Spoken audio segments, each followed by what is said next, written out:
will be revealed on the 23rd when the counting of votes takes place.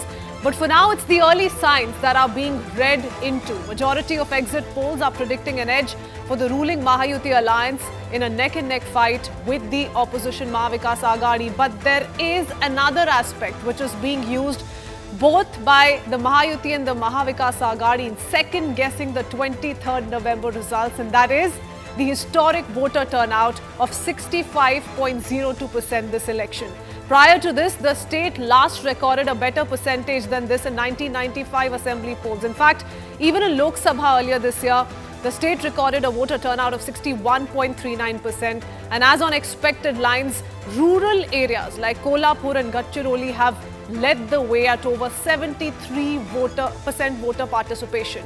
On the other hand, urban centres like Mumbai remained restricted to just 52.07%. Interestingly, both the alliances have seen this as a victory sign, while the Shiv Sena, BJP and NCP-AP leaders claimed this was a sign of pro-incumbency. The opposition, Sena, UBT, Congress and NCP-SP have drawn a parallel between higher voter turnout and anti-incumbent sentiment on ground. Before we deep dive into which way this fight seems to be tilting, in the battle of alliances, remember it's the regions that hold the key and are crucial. So let's take a look at the regional strengths, issues as well as forthcoming narratives that influence the voting pattern.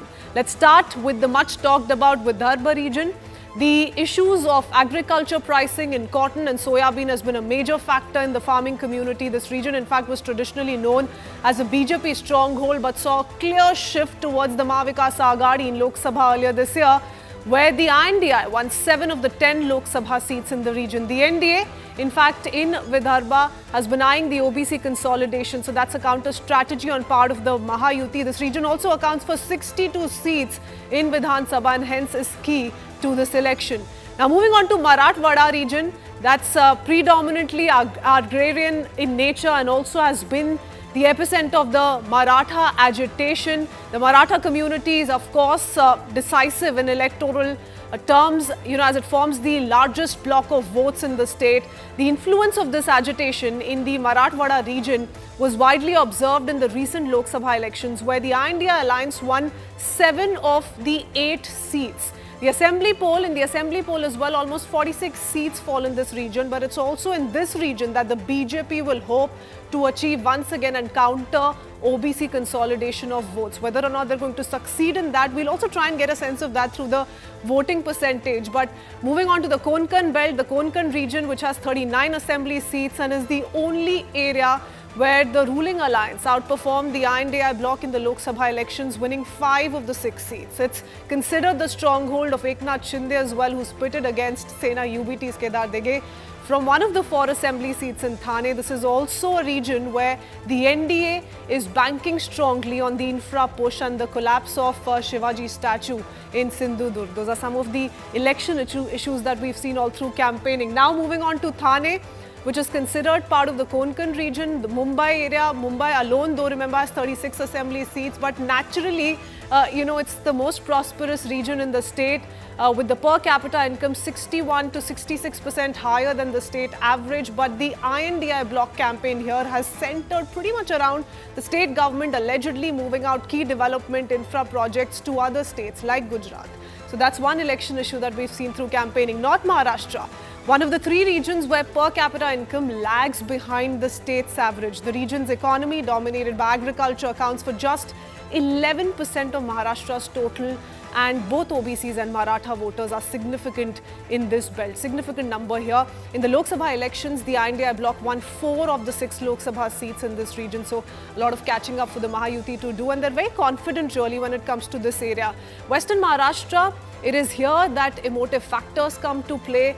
Here as well, the Maratha agitation could play a key role in deciding the fate of the region, and about 20 seats in this region could feel the impact of the agitation. The quota war that we've seen break out much of last year. There's fierce tussle also over the Baramati seat between the Sharad Pawar and Ajit Pawar factions, and Western Maharashtra also, in fact, is seeing agrarian distress versus NDA's Ladki Behan Yojana. That's one pitch that the NDA has been batting for and seems to perhaps work for them as is being claimed by the BJP and its partners in the state.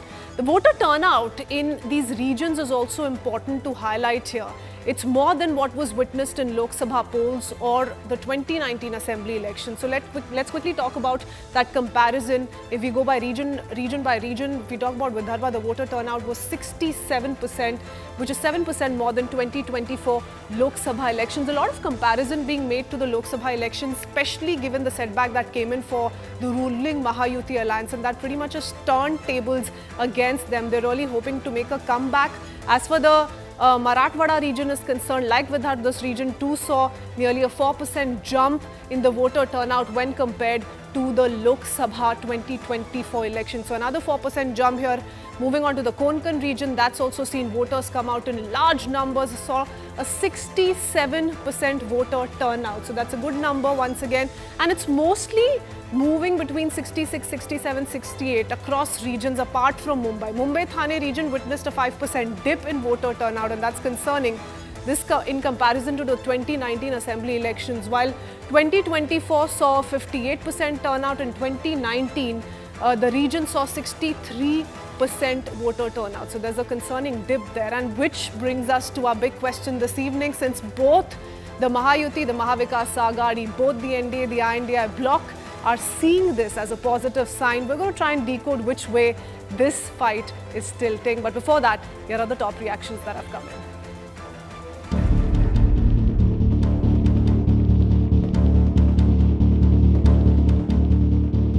घर में बैठे काम दिया तो ज़्यादा बेहतर है। ऐसे पैसे देने से वो ज़्यादा और आलसी हो जाएंगे। और सबको पता चलना चाहिए कि वोटिंग का महत्व क्या है, एक हक मतलब एक वोट क्या क्या कर सकता है, और बेटर सरकार तो अपने को चाहिए।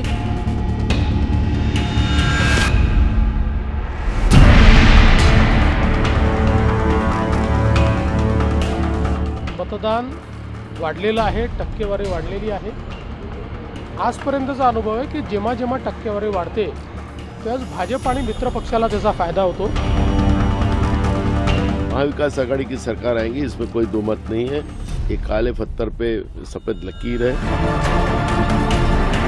महाविकास आघाड़ी की सरकार हम बैठकर तय करेंगे, और नाना पटोले जी को कांग्रेस हाईकमांड ने कहा है कि आप मुख्यमंत्री बन रहे हो तो इस प्रकार से ऐलान करना चाहिए।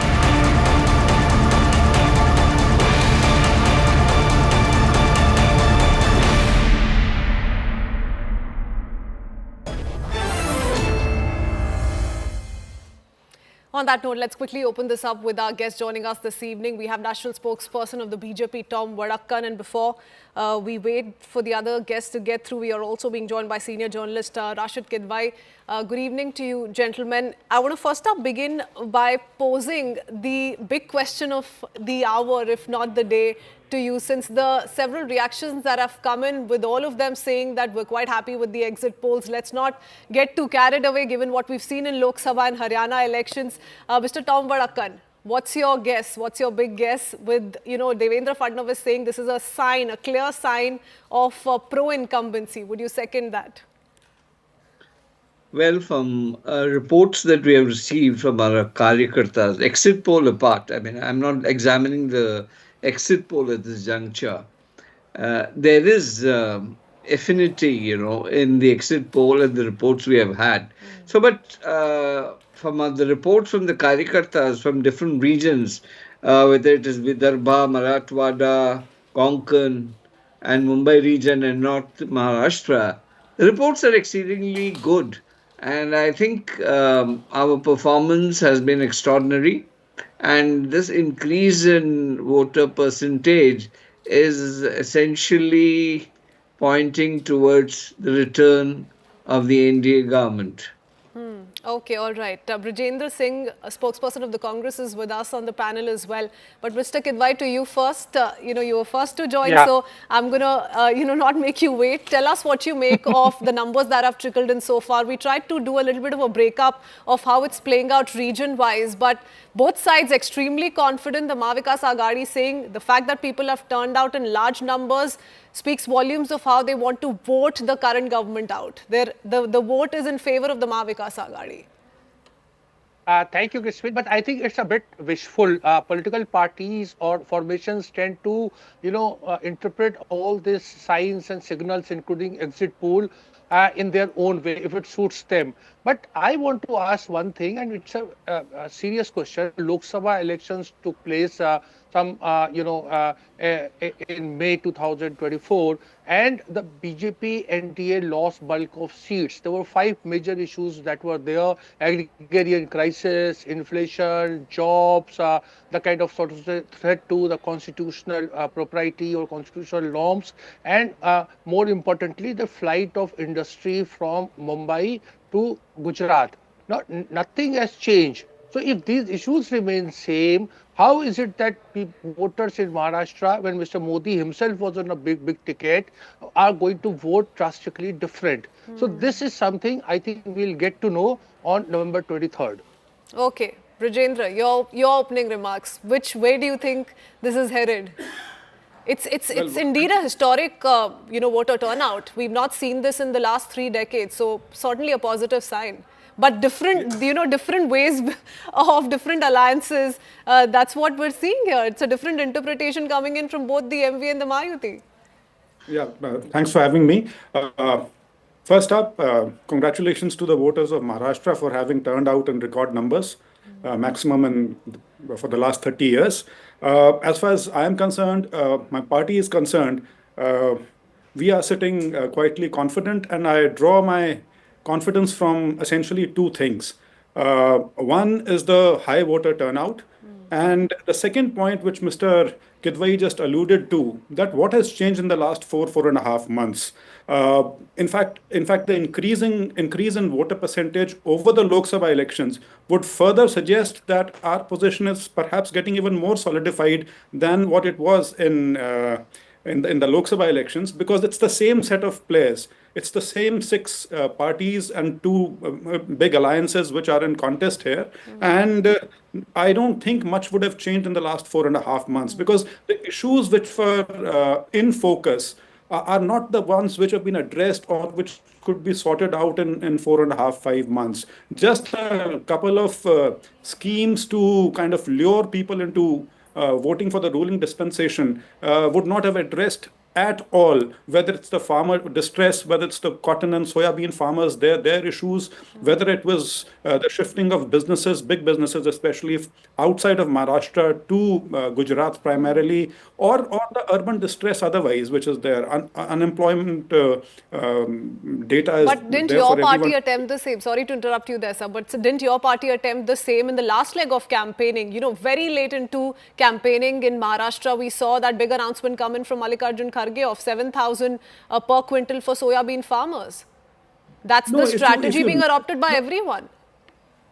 Yeah, if you notice, Congress, whether it was Karnataka, whether it was Telangana, Himachal, or even other states like Haryana, though in Haryana we didn't succeed because of certain extraneous factors. So, of course... Thank God you didn't say EVMs.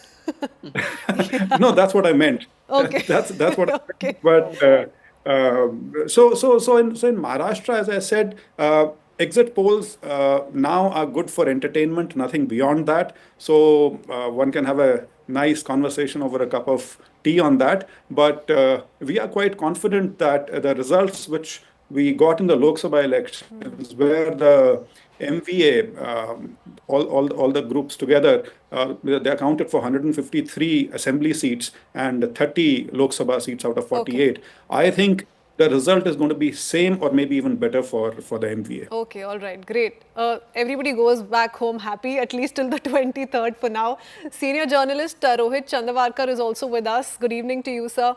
I'll want a comment from you as well on this. And do you think that the BJP has reasons enough, or the Mayuti has reasons enough to believe when Devendra Fadnavis says that every time there's an increase in the voter turnout, it favors us and our allies? Krishmin, good evening. See, I saw this Devendra Fadnavis's bite yesterday, and I was wondering what he meant.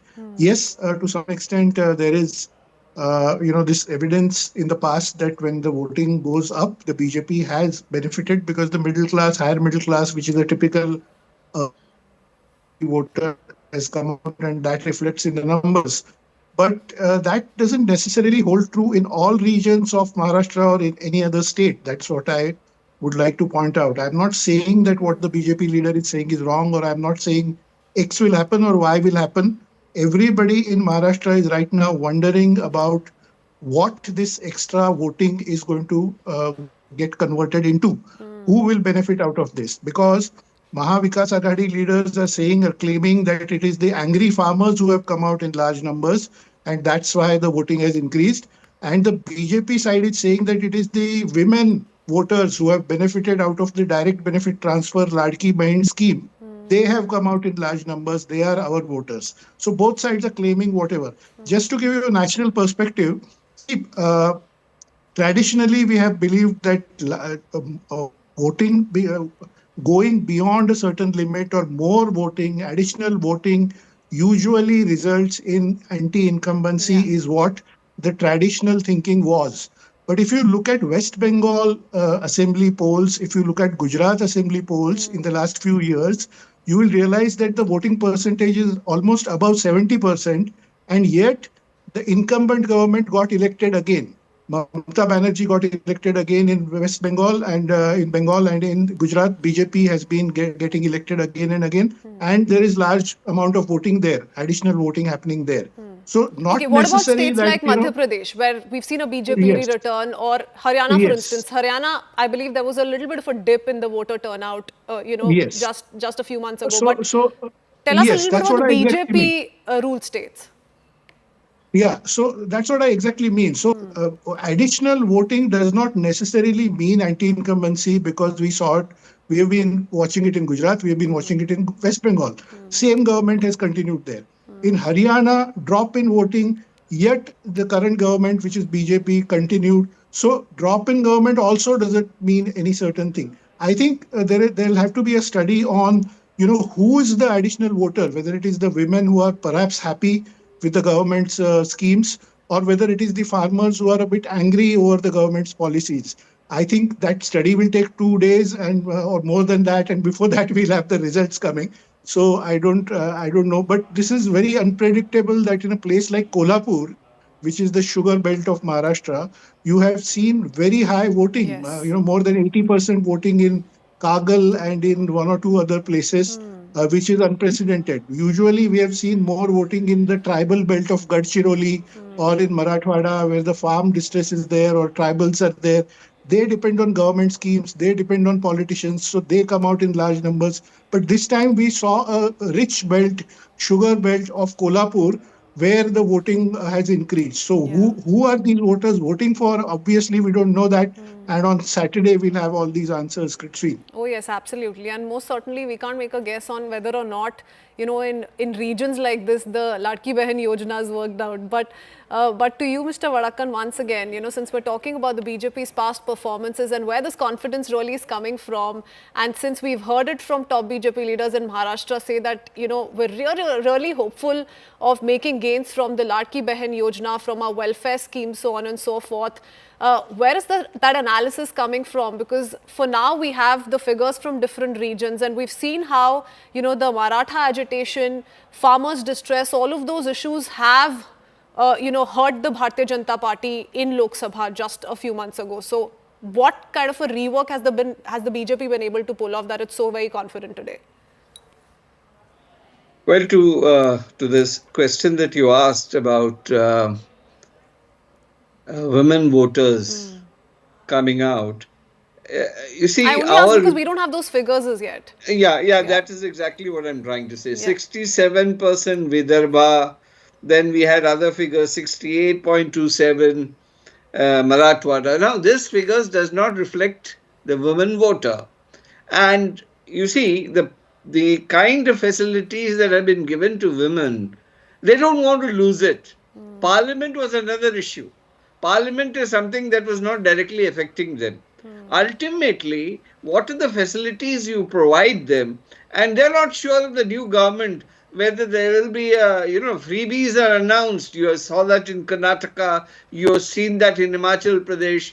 As far as delivery comes, there is a fallback. The budget is not there. Karge himself, the president of Congress, said, well, if you don't have the budget, don't announce these freebies. So point here is those who are getting facilities from the government would like to ensure that there's a continuity. And my submission to you is that our Karyakartas have come back with information. There's a huge women turnout in many of the constituencies.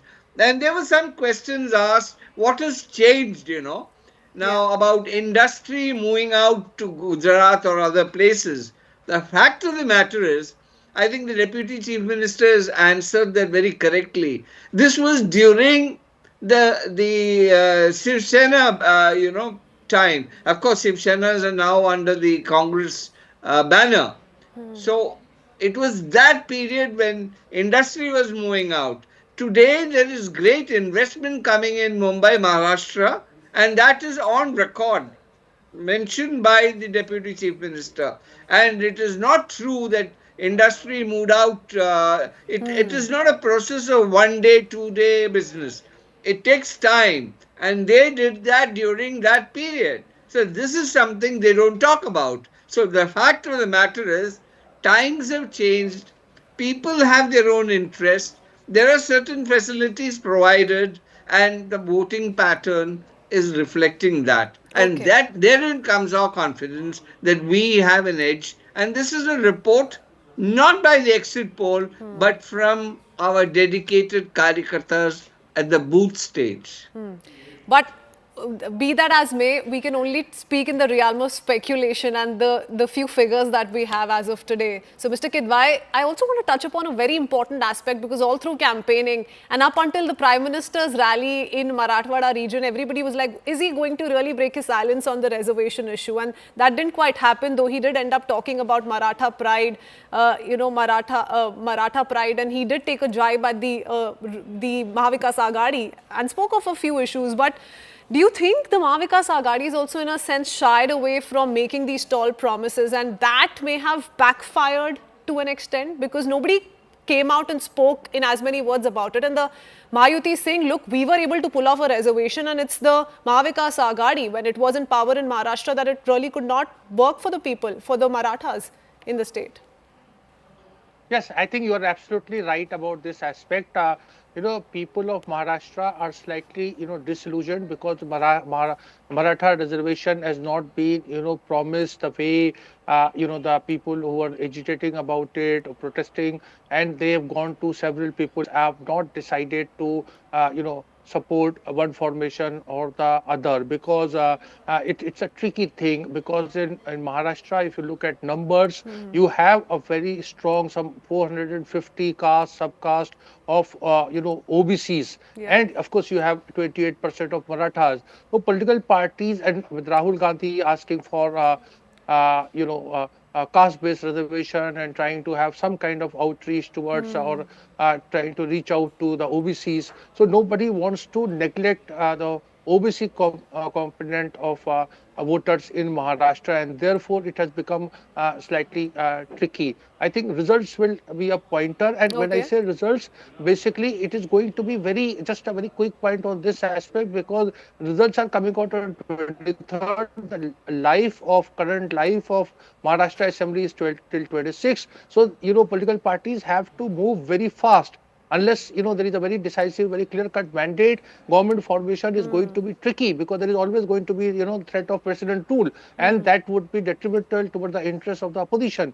So therefore, I think the timing in the context of Maharashtra outcome and government formation is also very interesting. Okay, so the fact that none of the two alliances have wanted to alienate either the OBC voter or the Maratha voter, Mr. Rohit, Absolutely. Before I go across to Mr. Singh, and I want to ask a different question to him. We're going to move away for a while from this whole voter turnout debate, but I want to ask you whether this is going to end up being advantage Mahayuti only for one simple reason, that there's going to be a split in the Maratha voter, because, they're not being able to very clearly see through the intentions of the Mahavikas Aghadi as perhaps was expected after Lok Sabha elections. Do you think that's a possibility?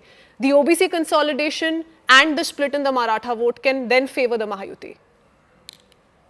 I think the split in Maratha vote is not happening as Okay. it was earlier anticipated. I think all of us know that because Manoj Jarange Patil has suddenly decided to withdraw. Right. So this will, So to you some reckon that's extent, going to be it will- advantage MVA? yeah, that is going to be a slight advantage to the NVA.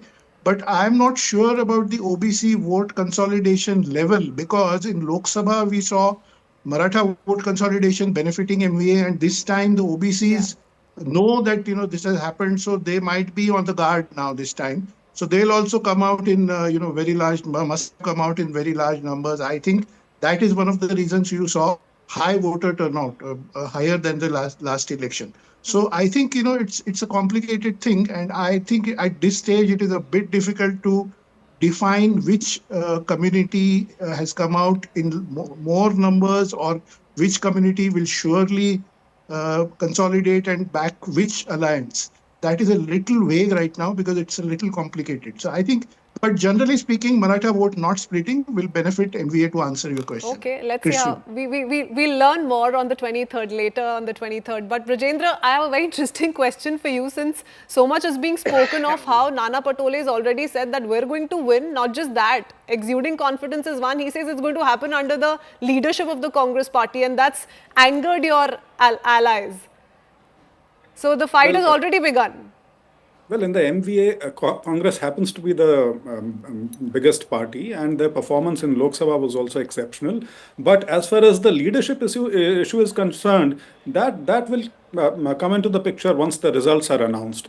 And we've had a very cordial... But it's not a gap like the BJP Sena, in terms of fielding of candidates. The gap between the Congress and the Sena UBT is not all that much. So you may want to wait for the 23rd to be able to decide who's the big brother. Agreed. But that gap is not there because Congress is more democratic and wants to take all the other partners along in a much more egalitarian fashion rather than just having their own way. But be that as it may, the whole point is that this talk is a little premature, whether it's coming from the Congress or Shiv Sena or any other party.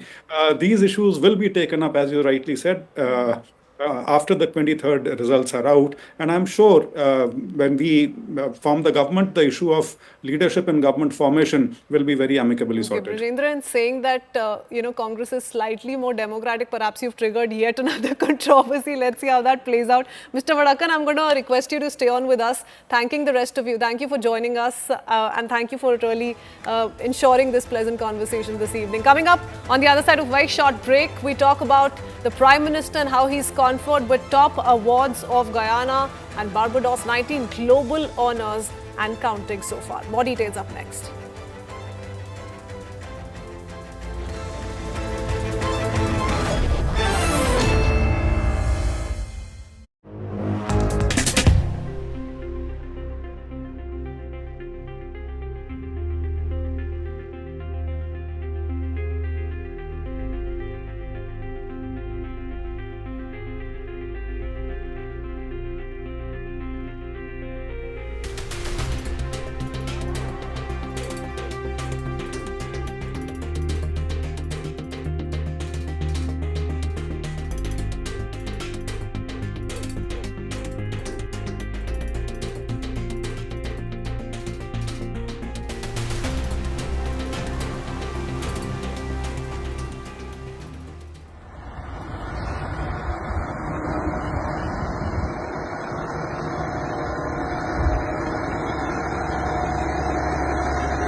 Didn't mean to startle you. We had some trees come down and a lot of things blew around, but we did okay. Yeah. Nothing major.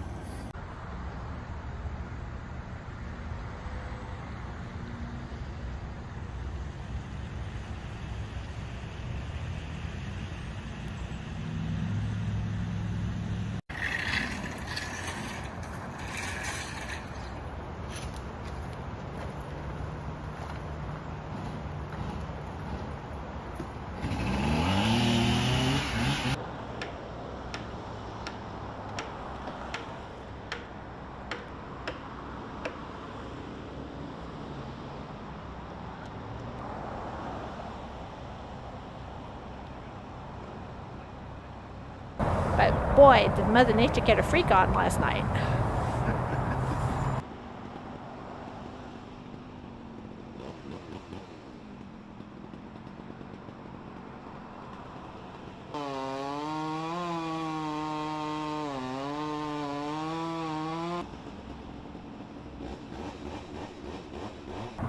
It was pretty gusty. I mean, it was to the point where it sounded like a freight train going through when it came, and you could just see those trees bending pretty well. Even the stalwart, sturdy trees were going pretty good on the side, being blown over. So lots of branches falling everywhere, smaller branches, hopefully not too big of branches, but you didn't want to be out in it.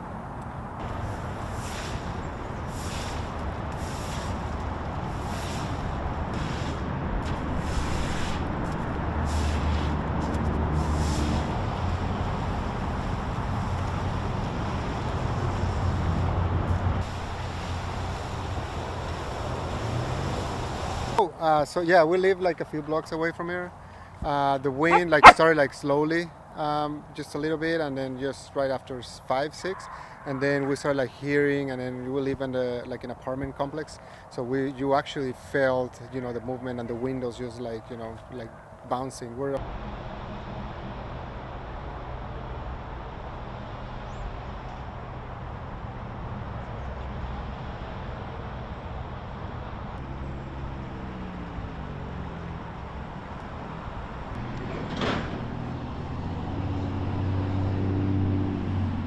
And I just, seeing the landscape changing just because of the wind, just for a few hours, is just, it's something that, tells you that the Mother Nature is actually, it's more powerful than anything else, right?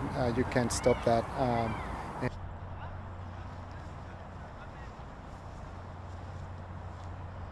Nature.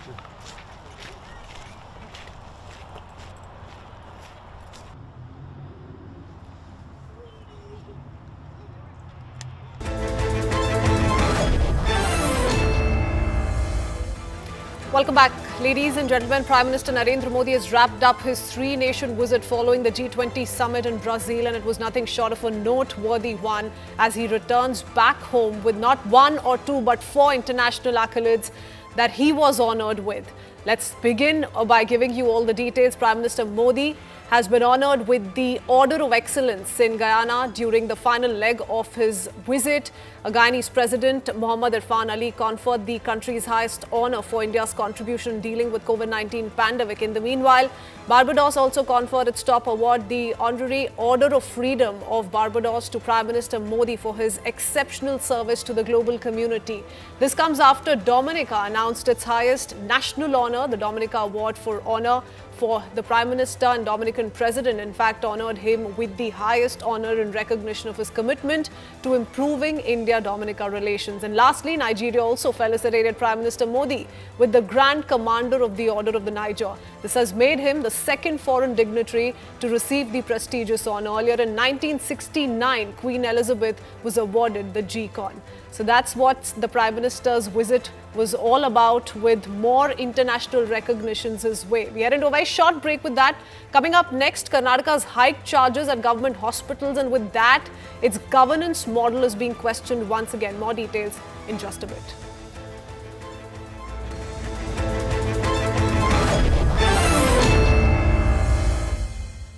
Brought to you by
didn't mean to startle you.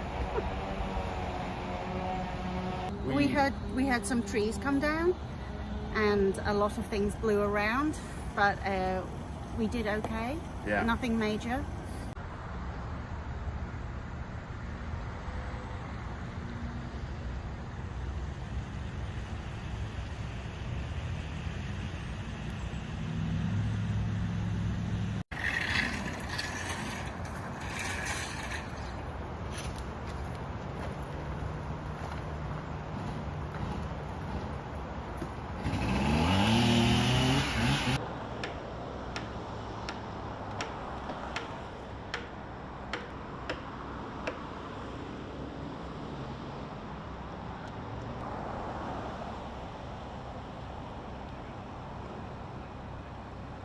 But boy, did Mother Nature get a freak on last night.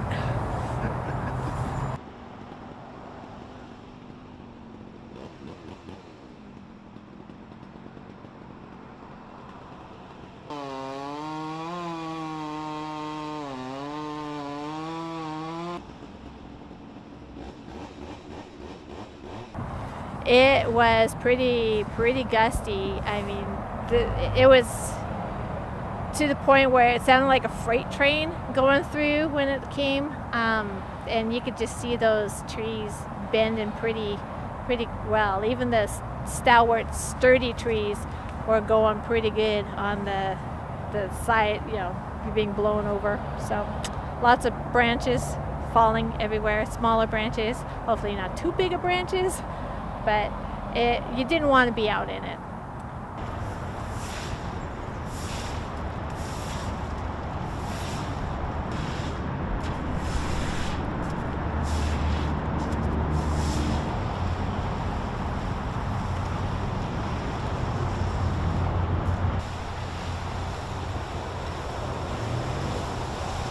So yeah, we live like a few blocks away from here.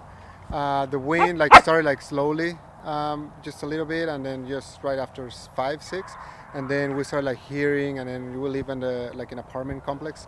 So you actually felt the movement and the windows just bouncing.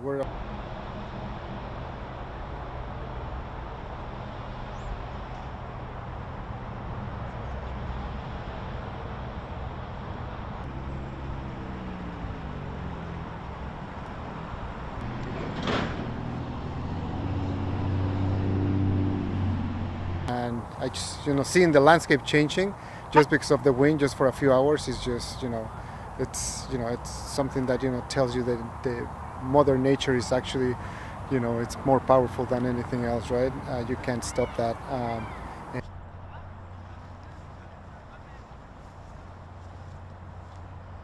Nature.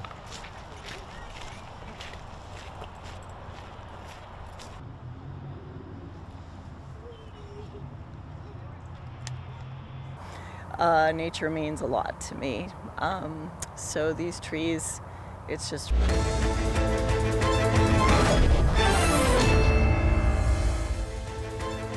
Welcome back on to the latest coming in from Karnataka. Patients seeking treatment at government hospitals under the Bengaluru Medical College and Research Institute will now face increased medical charges. The Karnataka government's move has raised eyebrows with a dramatic hike in fee, which varies from 10 to 20%. The move has sparked a political face-off, with the BJP and the JDS accusing the Siddaramaiah government of putting burden on the Aam Aadmi to implement the 5 poll promises, the 5 guarantees. The Congress government, however, while defending the move, has called it a routine affair and also went on to claim that the prices are affordable. Are they really affordable? Let's quickly bring down all the details. After Himachal Pradesh, it seems like the Congress is battling a financial crunch yet again in Karnataka, and the solution seems to be lying in hiking the rates at government hospitals across the state. OPD registration for one person, what earlier cost the general public 10 rupees, is now another 10 rupees costlier. The cost of inpatient admission, that was 25 rupees earlier, has been increased by another 25 rupees. As far as ward rates are concerned, they too are seeing an increase of 25 rupees. If you're seeking an admission to the special ward, you will now have to pay 2,000 rupees, which is 1,250 rupees more than the earlier rate of 700 rupees. And patients will also have to pay 120 rupees, that is 50 rupees more than the previous rate of 70 for blood tests now. This is not a first such incident, remember, where the burden has been thrown on the Aam Aadmi. We've seen power tariffs hiked by 2.89 rupees per unit for those consuming over 200 units of electricity with effect from 1st July 2023. Since 15 June this year itself, sales tax on petrol and diesel has also gone up by 3.92% and 4.1% respectively. Karnataka government has also upped stamp duty fee by 200% to 500% for all non-registrable items since February 2024 earlier this year.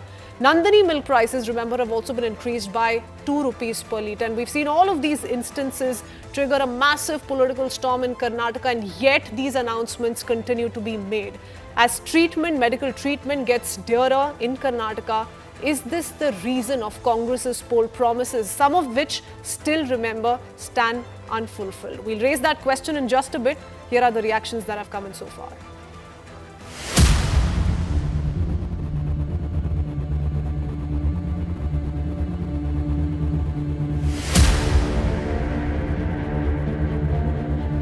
ಬಿಜೆಪಿಯವರಿಗೆ ಎಲ್ಲದೂ ಕೂಡ ಸರ್ಕಾರಕ್ಕೆ ದುಡ್ಡಿಲ್ಲ, ಗ್ಯಾರಂಟಿಗೆಲ್ಲ connect ಮಾಡ್ತಾರೆ. ಗ್ಯಾರಂಟಿಗೆ ಇದಕ್ಕೆ ಏನು ಸಂಬಂಧ?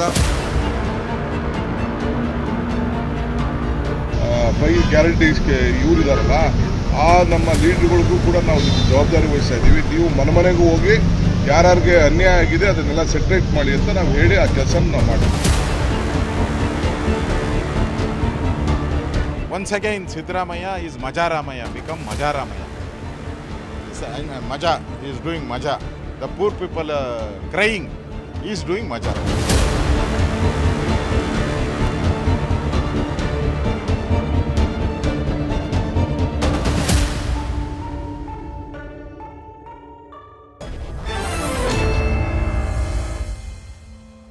Let's quickly open this up. Tom Vadakkan, national spokesperson of the BJP, continues to stay on with us. We're also being joined by Deepak Thimayya, spokesperson of the Congress. Mr. Thimayya, to you first.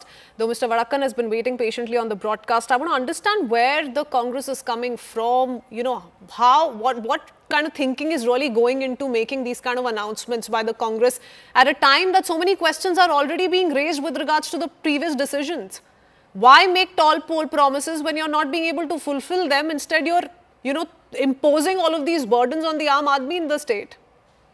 Ms. Walia, good evening. I would like to very clearly tell you something. I think all these assumptions are just coming from the media, and it's not coming from the people at all. When you're managing a state as big as Karnataka, and of course a state that can actually take care of the problems of its people, there would be a few pitfalls, shortfalls, as well as problems too. But to say that just doing something good for the people itself is bad, and you would wait to watch how the state would fail in doing things for its people and for the people and not for the politicians, I think that's extremely sad and pathetic. I'm so sorry to use the word, because it almost looks like all of you want Karnataka to fail in this process of doling out things to people who really need it.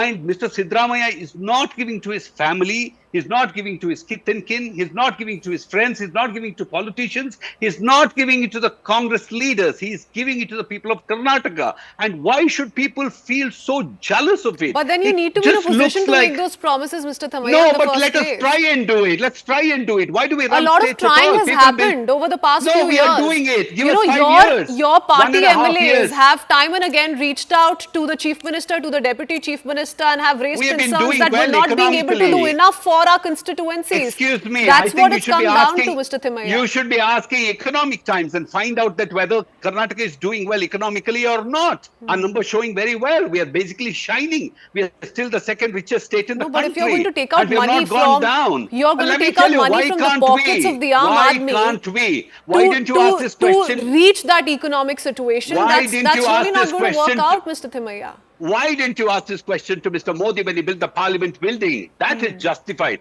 Why didn't you ask this question to Mr. Modi when he bought a plane? Why don't you question Mr. Modi when he keeps traveling so much? Why don't you question Mr. Modi when he wears such clothes that certainly one dress of his can pay at least about 100 people here to, get an entry into the hospital? Is it only when Congress does something that you get so worried and rattled and, unnerved? I'm sure a very intelligent and, knowledgeable person like Mr. Vadakkan also If he thinks, I'm sure that he would agree with the congressman, you're doing this to the people. If you're doing this, congressman, for the party, to Mr. Rahul Gandhi, you question. But when you're trying to sincerely do something for the people of Karnataka, I think you should be with us in this. Okay, so if there's a hike in medical expenses in the state, that's coming out of the pocket of the taxpayer. So is whatever expenditure goes in the new parliament building, Mr. Vadakkan. That's the question being posed to you.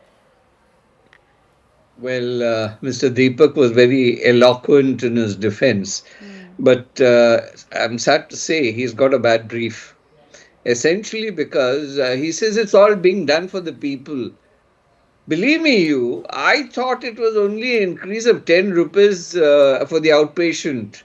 But the reality is when you give out the figures, the poor man is ending up paying double the amount. And you have a situation where hospitals are lined up with patients and they have increased it. You can give freebies to women. We have no objection. But do you have the budget? Who has come to, Karnataka and said, you first look at your budget before giving freebies? What are you doing in terms of development? What are the roads? In Karnataka, what sort of infrastructure do you have? It's all failed. And who is saying this? Not us. MLA from the Congress party says there's no funds for farmers. Farmer distress is, as worse as anywhere else. Farmer suicide. No answers. He's bothered about Parliament House. Parliament House, Congress is also using it. It is not for Mr. Modi ji to take to his ancestral Gujarat. It's for the country. But then the counter to that from Mr. Thimaiya is going to be the hospital is also for the people of the state. Hospital is also for the BJP people. I'm sure that a lot of people are using it. The hospital is not and I'm sure for that the a lot Congress of people leaders. have got the BPL cards to our BJP No, my people. point is only one, Mr. Thimaiya. It just comes down to whether or not you can afford all of these quote-unquote welfare schemes, quote-unquote, whatever you're doing for the benefit of the people. Are you going to be able to afford it is the question. Because you were talking about Karnataka's financial standing. I want to talk about this figure, wherein Karnataka's outstanding liabilities till March 2024 are 7.22 lakh crore. Miss Valia, let me tell you something very simple. I'm not saying this just for the sake of saying it. Me and Mr. Vadakkan and you, all of us belong to this beautiful and great country. Let me tell you, we need to do things. We can't just look at the numbers and not do things. We must try and make a difference. Like how Mr. Vadakkan said, we have to build the parliament building, not just, always looking at our numbers and say, we can't afford it, we can't afford it. There are some things that have to be done. Let me tell you. Mr. Thimaiya, is there no truth to the fact? Is there no truth to the fact that when Mr. D.K. Shivkumar sent out a certain signals with regards to the withdrawal of the Griha Lakshmis, when the Congress chief was prompted to make those comments in public domain, he was saying that you're sending out a wrong impression to the voter of the nation. Congress party is a democratic party. You are not stopped from saying what you feel, but the party is standing something else altogether. But let me tell you, nobody puts a lock and key on your mouth to say that, you can't even have your opinion. Mr. D.K. Shivkumar's opinion. It's a simple question, Mr. Thimaiya.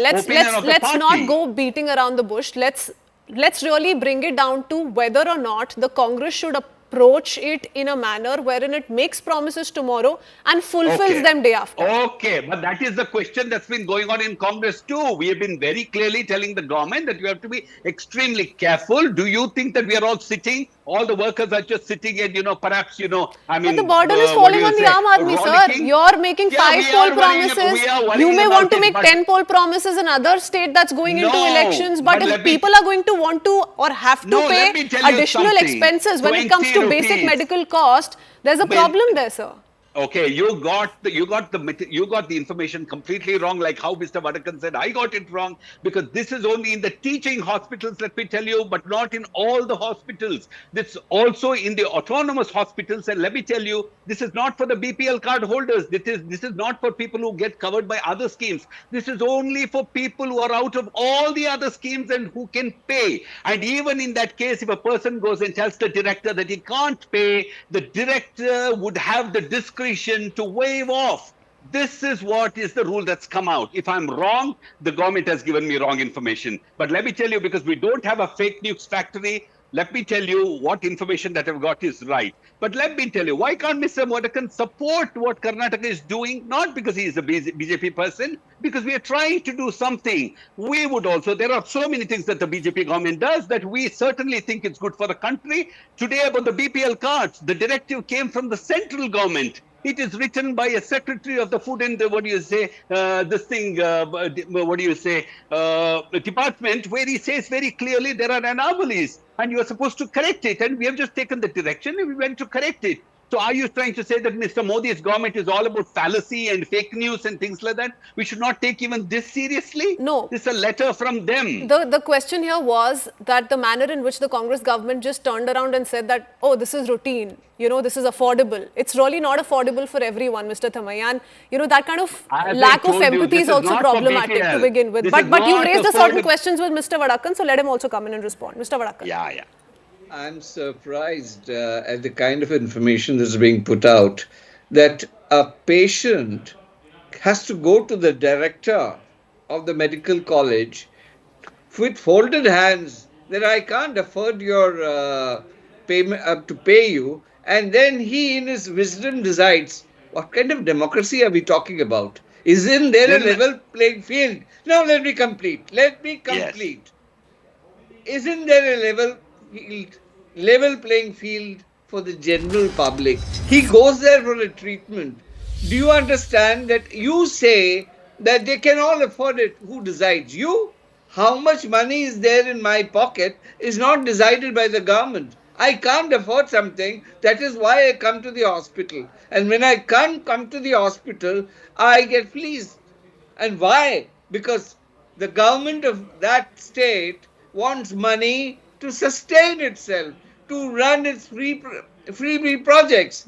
We are not against freebies, but please do have budgeting for it instead of electricity bill increase. So Mr. Vadakan, to quickly respond to Mr. Thamaiya, how is the BJP approaching this differently than the Congress then? Because the BJP is also making these kind of poll promises. The BJP is also saying, we're making all of these announcements, all of these promises for the welfare of the people. So how is your party different than Mr. Thamaiya's? I'll tell you, we have adopted and promised people with budgeting. We have shown results in Haryana. We are showing results with Rajasthan. We have results. But look at Himachal Pradesh. Haryana Bhavan, the Himachal Bhavan is out on sale because the electricity bill can't be paid. This is the same cut scheme which Rahul Gandhi preaches, that money comes out and the money goes where? Nobody knows. Because freebies are there. There's an ATM waiting for central support. They have to support elections in other states. That's where the money is going. And no answers to that. Also, one promise doesn't nullify the other, Mr. Thamaiya. As in the case of Maharashtra, for instance, if the Ladki Behan Yojana has been implemented in Maharashtra, it stands at 1,500. The BJP says we're going to raise it to 21. The Congress comes out and says we're going to give 3,000. That's not how it works, sir. The amount just keeps getting added up. Let me tell you, Mr. Valia, Miss Valia, see, I think this is very surprising because, I've repeated so many times, and let me tell you, this money, if at all Mr. Vadakan thinks it's going to the Congress party or to the government, he's completely wrong because this money will be in the hospital to fund its activities. Where is it coming even if from? it comes from the people. So are you trying to tell that people should not be charged for anything at all? That you don't charge tolls? They shouldn't be charged for fulfilling your poll promises, Mr. Thamaiya. That's where there's a problem. They should not be charged for fulfilling your poll promises. No, why are you saying this? Because we come and investigate and find out whether the money is going into that. Do you know how much the 5 poll guarantees in Karnataka cost the exchequer, sir? Can you give me the amount as we speak? 52,000 crores. Yeah, it's 52,000 crores. Now, that's not a small amount. So, you're going to have to generate it somehow, But is Karnataka right? poor state? Can't it afford 52,000 crores? Is that the reason why in the past your party's MLAs have come out to say we're not being given enough funds to work for our Because the central government constituency? is fleecing Karnataka and not giving the money that is due. Don't you know that as a journalist, that's what's happening? Step-motherly treatment, Mr. Tom I mean, don't you know that? Don't you know that, Step-motherly treatment to Mr. Karnataka Vadakan? because it's an opposition rule state. Yes? Don't you know that? No, that's not true. If you Aren't do there not no give numbers at all? If you do not give the account of the spending that you have done, of the money that is allocated, your money We're not will a be servant delayed. state, Mr. Varakan. You We are not no, servile. you have to account for the money. You can't say I spent it. You know, the chief minister Are you saying that uses it's such an the money irresponsible allotted state? to scheduled castes and tribes is used for other projects. Muda scam. What has the chief minister done? He's allocated land to his wife, and that's all okay. He did He's not on a- allot he's Muda on a- allotted is what you're trying to say. But he's There is got it Mr. for his wife. Mr. Siddaramaiah He's was got not it even for in his power. wife. Oh my I mean, God. he's in Mr. power. Vadakan, with all due respect to you, let me tell you, please accept that Karnataka is a respectable state and it was also ruled by the BJP and the roads were not like, golden and, diamond or whatever during the BJP. It was much more pathetic and at least the Karnataka government is trying to do something. I'm sure you must have come to Karnataka. Yes. The people, yes. Your propaganda machinery is working, But and what that's all explains the about price hike behind fuel, behind milk, behind all these essential commodities, Mr. Thamaiya? The milk price goes. I mean, the this milk can price keep going on then. The milk price goes Where to does the it stop? farmers. The farmers. The What Karnataka about government fuel? is not profiting. What about Fuel, of fuel? course, What it- about it is taxes still on much- water bills? it That's is- that's it is something still that the much government was lesser than thinking the about other as states. well. Electricity bill. It is still much bill. lesser than the other states. Oh, that's great relief for the other states. But what Yes, about but- people staying in Karnataka? Mr. Thamaiya, you know what?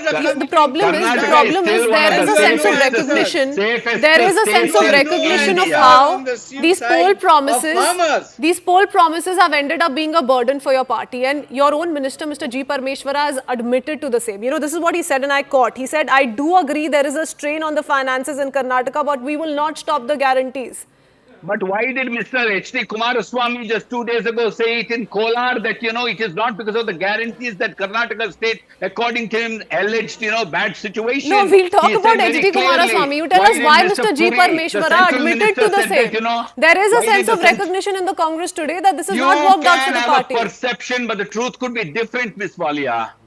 The perception is different from the truth in many cases. I'm sure that, even if tomorrow something goes wrong because of so many poll promises being made by Maharashtra, BJP or Jharkhand or wherever it is, even if they come to power and if they do something, I'm sure that the BJP will be quite apologetic and would be giving explanations. But let me tell you, why can't you comment that this money was to be given to poor and the needy people? Even if you are trying very hard, even if you are faltering, please give us some time to do it well. Okay.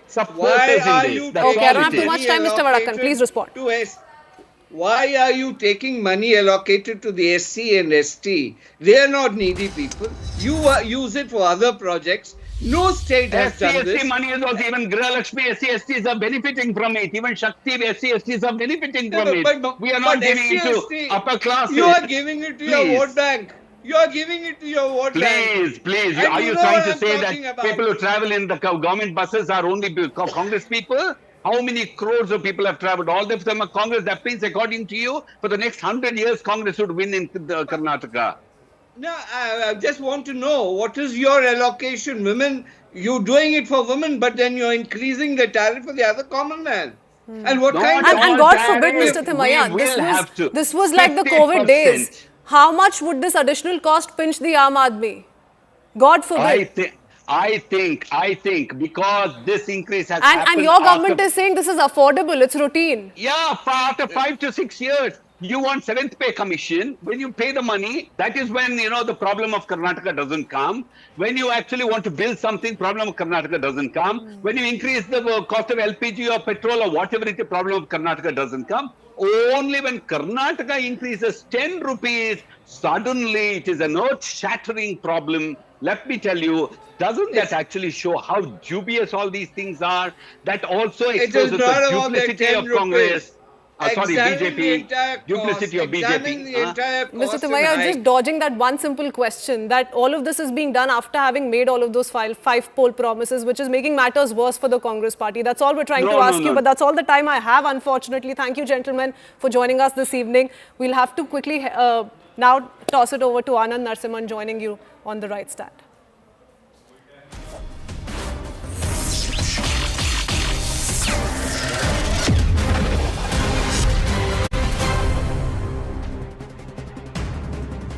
Namaste, Jai Hind, and welcome to this edition of The Right Stand. I'm Anand Narsimhan. Ladies and gentlemen, the exit pollsters have predicted a win, or a direction was largely that it will be a win for the Mahayuti, the NDA in Maharashtra, and all but Axis My India came out and said that it is going to be yet another win for the NDA in Jharkhand. So both the states, the projections were thus. Axis My India said, no, the JMM Congress combine is actually taking Jharkhand and comfortably with about 53 seats projected. But the poll of polls, mega poll of polls on Wednesday evening, that is the evening of the 20th, very, very clearly looked at these numbers and said, no, in Maharashtra, the NDA overall will aggregate around 150 plus seats, 154 seats. That was the mega poll of polls in Maharashtra. 145 is the halfway mark, and this is what the numbers were. P-Marq said 137 to 157, Matrize said 150 to 170, Chanakya Strategies said